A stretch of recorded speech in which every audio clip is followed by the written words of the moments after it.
আসসালামু আলাইকুম এভরিওয়ান, সবাই কেমন আছেন? আশা করি ভালো আছেন।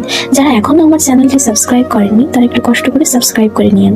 তো আর বেশি কথা না বলে চলুন গল্প শুরু করি। আদির কাছে ছাতা নেই, ফলে বৃষ্টিতে ভিজে ভিজে যেতে হবে।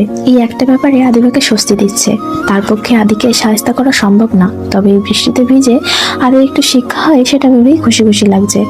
আদিবা হাসি মুখে দাঁড়িয়ে আছে, এগুলোই ভাবছিল। হঠাৎ করে তার ধ্যান ভেঙে দিয়ে কানের কাছে কেউ ফিস ফিস করে বলে উঠলো, বৃষ্টিতে ভিজে যদি আমার জ্বর আসে সেবা যত্ন কিন্তু তাকেও করতে হবে, যে এখন বদদোয়া দিচ্ছে। আদির কথায় আদিবা কটমট করে তাকালো। আমি কি বলেছি আমি বদদোয়া দিচ্ছি? তোর মতো ডাইনি বুড়ি এর চেয়ে বেশি কি করবে? যাই হোক, এসে যেন দেখি ঘরটা পুরো ঝকঝক করছে বলে আদি ভিজতে ভিজতে চলে গেল। আদিবাও ঘর গোছাতে গোছাতে কাজে লেগে পড়লো। দূর এই মেঘলা দিন স্যাঁতসেঁতে পরিবেশ কার ভালো লাগে? একা একা এসেছিলাম একটু শান্তির জন্য, তা না এসে জুটেছে একজন। ইচ্ছে করছে বনবাসে চলে যাই। বলতেই মন উত্তর দিল, তুই জাহান্নামে গেলেও এই আদি নামক প্রাণীটি তোর পিছু নেবে। তাই চেষ্টা বাদ দিল আদিবা। ঘর গোছাতে বেশ সময় লাগছে।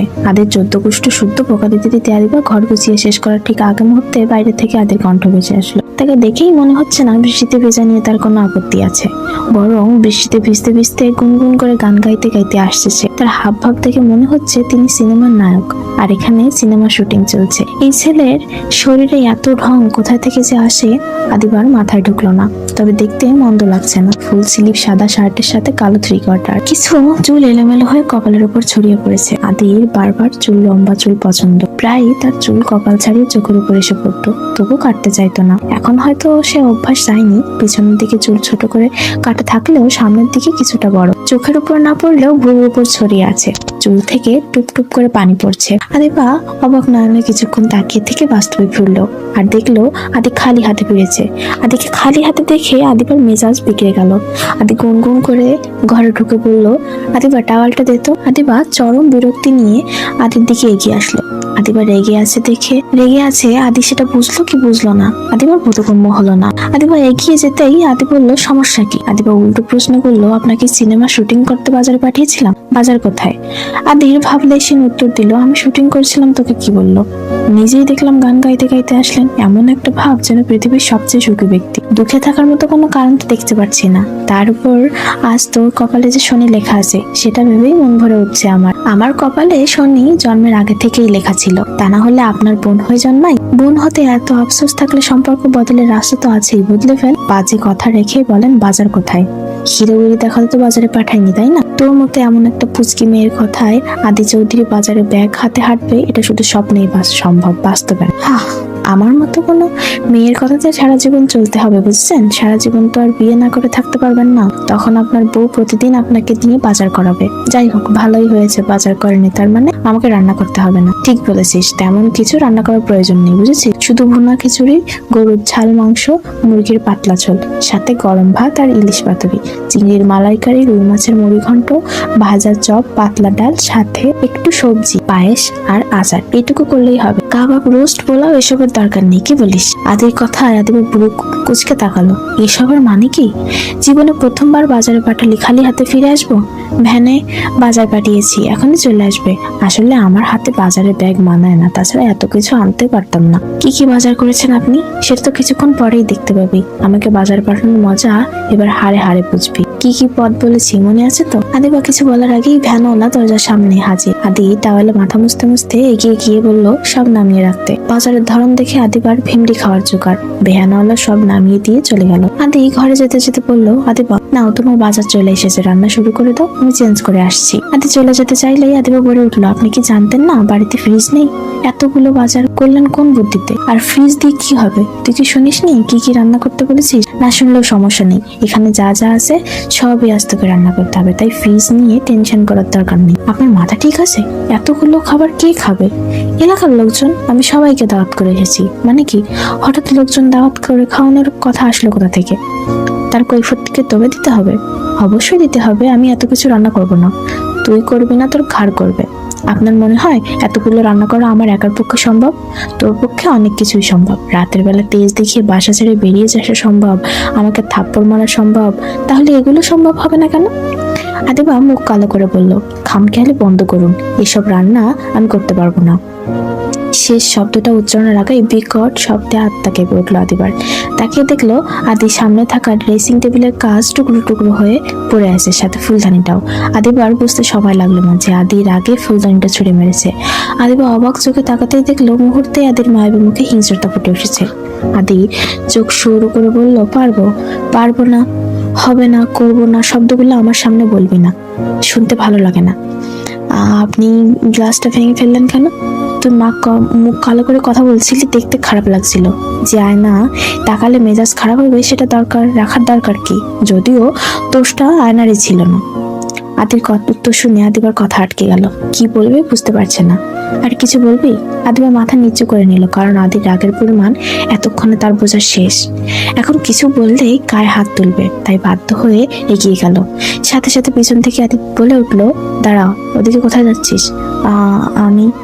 আমি বাঘ কিংবা ভাল্লুক নই, তাছাড়া আমতা আমতা করার মতো কিছু করেনি। যা বলতে চাস স্পষ্ট ভাষায় বল। কিছু না, আমি কাজগুলো পরিষ্কার করে রান্না করতে যাচ্ছি। লাগবে না, তুই কাজ পরিষ্কার করতে পারবি না, হাতে লেগে যাবে। তুই রান্নার জোগাড় কর, গিয়ে যা। কিন্তু সারা ঘর তো কাজ পড়ে আদিবাকে কথা শেষ করার সুযোগ দিল না। চোখ পাকিয়ে তাকালো আদিবা কথা বাড়ালো না। পিছন ঘুরে যেতে চাইলে পিছন থেকে আদি বলে উঠলো, হাত কেটে যাওয়া, পুড়ে যাওয়ার মতো অঘটন যেন না ঘটে, কোনোভাবেই যেন কোনো অঘটন না ঘটে। আজ ধীরে ধীরে রান্না করবে, তাড়াহুড়ো করার প্রয়োজন নেই। আদিবা মাথা নেড়ে গিয়ে বাজার নিয়ে বসলো। সেই ফাঁকে আদিও চেঞ্জ করতে চলে গেল। আদিবা কাটাকুটি করতে করতে আদি এসে ঘরের কাজ পরিষ্কার করতে শুরু করলো। দৃশ্যটা দেখে আদিবা অবাক হলো। আদি কাজগুলো সরিয়ে রেখে বিছানায় ফোন নিয়ে বসে পড়লো। বারান্দার বৃষ্টির ছাট আসছিল বলে আদিবা ঘরে বসেই কাটাকুটো করছে। আদি ফোনের দিকে মনোযোগ দিল, মাঝে মাঝেই মুখ তুলে আদিবাকে দেখছে। আদিবা ভয় পেয়েছে, তাই মন দিয়ে কাজ করছে। হঠাৎ আদি বলে উঠলো, তারপর? আদিবা, গ্রামে এসে তোর কেমন লাগছে বল? মানে? এই যে রান্না করা, ঘর গোছানো, সব মিলিয়ে এখানে এসে ভুল করেছিস মনে হচ্ছে না? না, কিসের ভুল? আমার কোনো অসুবিধা হচ্ছে না। তাই নাকি? তা তুই কি জানিস এখানে মিক্সচার নেই, সব মশলা তোকে বাটাবাটি করতে হবে, তারপর রান্নাঘরে গিয়ে ভিজে ভিজে রান্না করতে হবে। কথাগুলো শুনে আদিবা অসহায় চোখে তাকালো, কিন্তু আদি পাত্তা না দিয়ে বলল, এখনো সময় আছে, স্বীকার কর, বাসা থেকে বেরিয়ে এসে ভুল করেছিস। আদিবা উত্তর দিল না।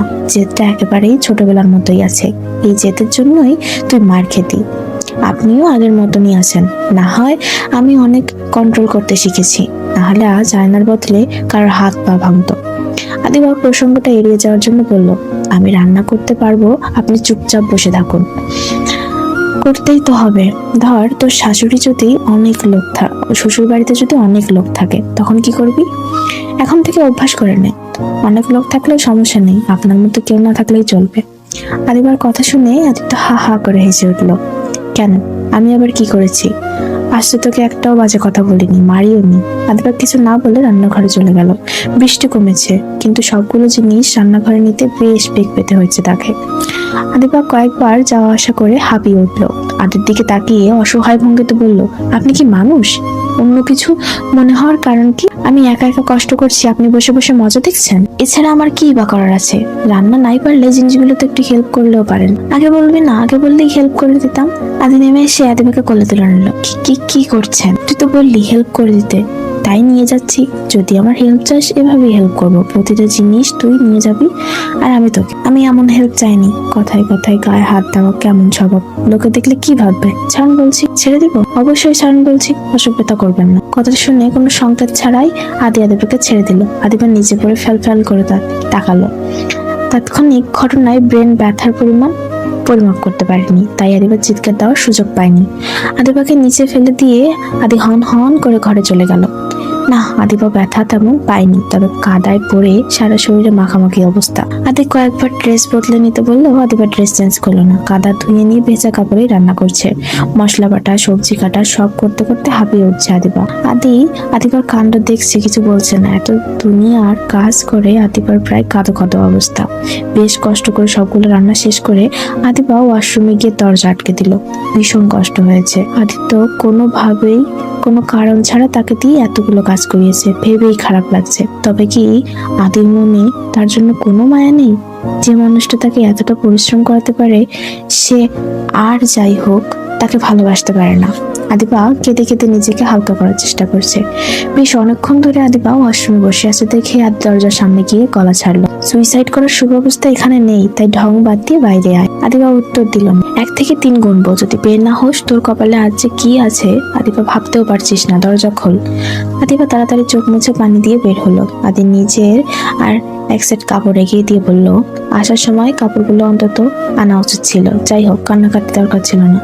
এইটুকু শাস্তি তোর প্রাপ্য ছিল। আমি শুধু বোঝাতে চেয়েছি গ্রামের জীবনটা তোর জন্য না।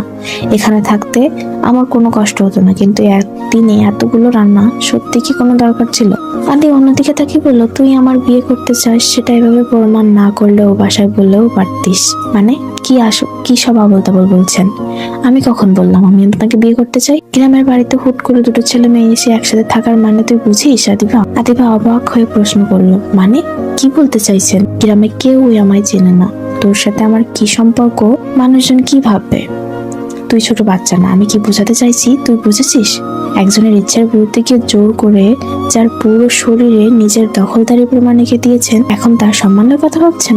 অদ্ভুত লাগছে শুনতে। আমি মিথ্যে বলি না, আর তোকে আমি ভালো চোখে দেখিও না, আর সেজন্যই ভয় পাচ্ছি। কিন্তু আমাকে নিয়ে যে চাই বলুক, আমি চাই না কেউ একটা বারের জন্য বলুক আদিবা কোন ছেলের সাথে। আদিবা অবাক চোখে তাকিয়ে রইল আদির দিকে। কাল রাতে আমরা এসেছি তাই হয়তো কেউ খেয়াল করেনি, কিন্তু আজ কেউ না কেউ নিশ্চয়ই দেখবে, তাই আগেই সবাইকে বাড়িতে আসতে বলে দিয়েছি। কেউ তোকে নিয়ে কিছু বলার আগেই আমি সবাইকে জানিয়ে দিতে চাই তুই আমার কে হোস। আদিবা আদির চোখের দিকে তাকিয়ে শান্ত গলায় প্রশ্ন করলো, কে হই আমি আপনার?